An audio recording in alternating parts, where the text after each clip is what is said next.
সমস্ত স্কুল ছাত্রছাত্রীদের জন্য অত্যন্ত খুশির খবর। ইতিমধ্যে কেন্দ্র সরকারের ন্যাশনাল মিন্স কাম মেরিট স্কলারশিপের আবেদন প্রক্রিয়া শুরু হয়ে গিয়েছে। এই স্কলারশিপ থেকে ছাত্রছাত্রীরা নবম দশম শ্রেণী থেকে দ্বাদশ শ্রেণী পর্যন্ত প্রতি বছর 12,000 টাকা করে পাবে। সরকারের তরফ থেকে মেধাবী ছাত্রছাত্রীদের এই টাকা মূলত পড়াশোনার খরচ ও বই খাতা কেনার জন্য দেওয়া হয়ে থাকে। কারা এই স্কলারশিপে আবেদন করতে পারবে, কিভাবে আবেদন করবে, আবেদন করার জন্য কি কি ডকুমেন্ট প্রয়োজন, সমস্ত কিছু রয়েছে আজকের এই ভিডিওতে। মানব উন্নয়ন মন্ত্রকের অধীনে স্কুল শিক্ষা ও সাক্ষরতা বিভাগ দ্বারা পরিচালনা করা হয় NMMS স্কলারশিপ। NMMSE স্কলারশিপের সম্পূর্ণ অর্থ হল ন্যাশনাল মিন্স কাম মেরিট স্কলারশিপ এক্সামিনেশন। মূলত অষ্টম শ্রেণীর ছাত্রছাত্রীদের মিন্স স্কলারশিপের পরীক্ষা নেওয়া হয় এবং এই পরীক্ষায় মেরিট লিস্টের ভিত্তিতে আগামী 4 বছর পড়ুয়াদের স্কলারশিপ দেওয়া হয়।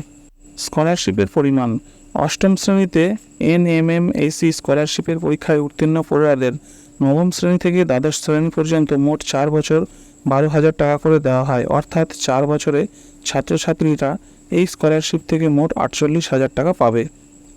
স্কলারশিপের প্রয়োজনীয় যোগ্যতা: এই স্কলারশিপের সুবিধা পাওয়ার জন্য ছাত্রছাত্রীদের NMMSE স্কলারশিপ বৃত্তি পরীক্ষায় উত্তীর্ণ হতে হবে। কিন্তু এই পরীক্ষায় অংশগ্রহণের জন্য ছাত্রছাত্রীদের কয়েকটি যোগ্যতার প্রয়োজন।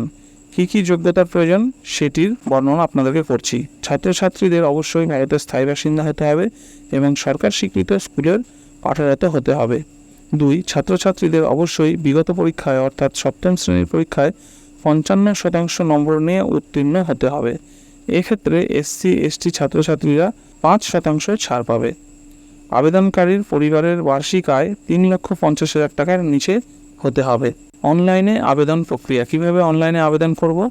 এই বৃত্তি প্রক্রিয়ায় অংশগ্রহণ করার জন্য ছাত্রছাত্রীদের অনলাইনের মাধ্যমে আবেদন জানাতে হবে। ছাত্রছাত্রীরা কিভাবে আবেদন জানাতে পারবে সম্পূর্ণ পদ্ধতিটি আপনাদেরকে বলে দিচ্ছি। ছাত্রছাত্রীদের প্রথম ধাপে অফিসিয়াল ওয়েবসাইটে ভিজিট করতে হবে। এরপর নাম, বাবার নাম, জন্ম তারিখ, বাংলার শিক্ষা আইডি, মোবাইল নাম্বার ও ইমেল আইডি দিয়ে রেজিস্ট্রেশন প্রক্রিয়া সম্পন্ন করতে হবে। রেজিস্ট্রেশন প্রক্রিয়াকালীন একটি পাসওয়ার্ড তৈরি করতে হবে। পরবর্তীতে ওই পাসওয়ার্ডটি দিয়ে ছাত্রছাত্রীরা লগ ইন করতে পারবে। এর পরবর্তী ধাপে রেজিস্ট্রেশন নাম্বার এবং পাসওয়ার্ড দিয়ে লগ ইন করতে হবে। তাহলে সম্পূর্ণ আবেদনের ড্যাশবোর্ডটি খুলে যাবে। এরপর আধার নম্বর, বসবাসের ঠিকানা, স্কুলের বিবরণ, সপ্তম শ্রেণীর রেজাল্ট ও আবেদনকারী সম্পর্কে আরও কিছু তথ্য পূরণ করতে হবে। এছাড়াও আবেদনকারীর ব্যাংক ডিটেলস পূরণ করতে হবে এবং আবেদনকারীর ছবিও আপলোড করতে হবে।